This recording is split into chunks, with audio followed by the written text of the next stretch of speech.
few minutes here. Talk about a U.S. territory that has really been uncomfortably close to hurricanes in the past. Erin could very well be another one that makes a close pass to the island.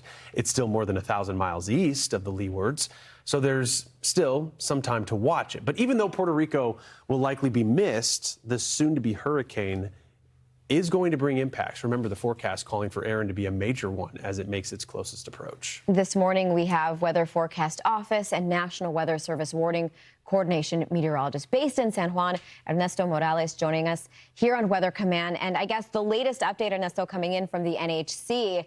I like to ask, are you encouraged by the trend so far with Puerto Rico now out of the cone yet again with that latest update? Is it cautious optimism would be the word? Well, yesterday was kind of shocking when we had to go and talk to our partners, mentioning that we're inside of the CONUS, right?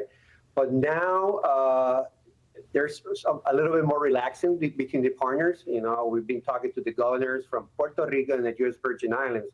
That is as part of our responsibility, explaining that even if we are outside of the cone, we could have some impacts. So we're going through the impacts we're expecting from Erin, and I think everything's under control. I seen some people going crazy, going to the stores and buying water, but at the same time, it's the beginning of the season, the peak season of the peak of the season. So those preparations are not going to be lost. You know, it's going to be a long season for us here. So the waters are pretty warm. So I'm pretty sure this is not going to be the last one for 2025. I would tend to agree with you. And Ernesto, as the warning coordination meteorologist there out of the San Juan office, it is your responsibility to make sure the messaging that the National Hurricane Center has, that your office has, is getting to those partners. And especially when we talk about hurricanes in this time of year, Puerto Rico prone to impacts. Let's talk about impacts. In the case and the scenario that we do go through, we have Erin make a very close call with Puerto Rico. What type of impacts are you guys expecting? Certainly some rougher surf.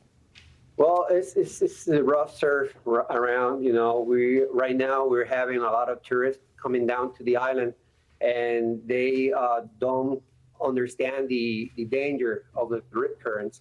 So we have lost a lot of lives in the last few years along the coast. So this is another example of how we're trying to reach the people, reaching the people are dealing with the tourists here in the island, just to give the message that there's no time to go to the beach during Saturday or Sunday when all these heavy surf is going to be affecting the island.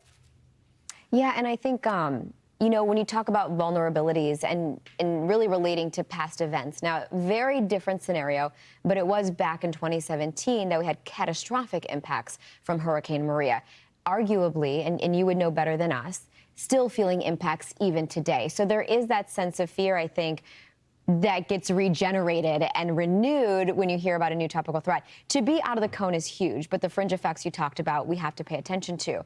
But when we talk about even the power grid and knowing the vulnerability with that alone, what level of wind are you going to be watching for that could generate some of those issues with triggering power issues? You know, we lose power every day in the island. The power grid is not entire there. So people have learned here in the island how to live without power.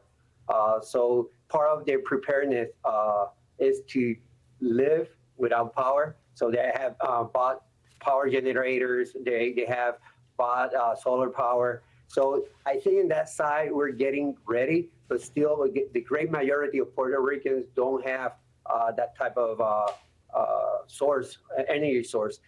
With 20 miles per hour wind, 25 miles per hour winds, we even can lose the power across the island. So it's not only the wind, it's also the rain. It's all the scenario that Erin can generate for us. That we've been talking directly with the power company just to let them know that what we're expecting is the range of winds that could be between 15 to 20 sustained right now, right? But we could have gusts above 40 miles per hour with the stronger lines of showers moving through the area. So we've been talking about this, so they're getting ready to fast pace the fixing of like single problems in the island. So let's see what happens. And Ernesto, one more question before we leave you and run out of time. The rain component, because I know even passing and watching Erin move to the north, the concern for some of that return tropical moisture over the island, even the U.S. Virgin Islands. Are there concerns right now for mudslides potentially, for example, that we could have? Well, in the few days, first few days, like Saturday and Sunday, the rainfall amounts are not, the accumulation are not going to be that big, right? Because the bands of showers are going to move fast. What we worry about is when the system goes north of us and start dragging all the moisture from the Caribbean waters, hot waters, and that will help generate or increase the potential for flooding and landslides. So everything has been talking to the emergency managers here in the island, especially on the emergency managers for the towns in the middle of the island where all the mountains are, and we have a higher probability of landslides.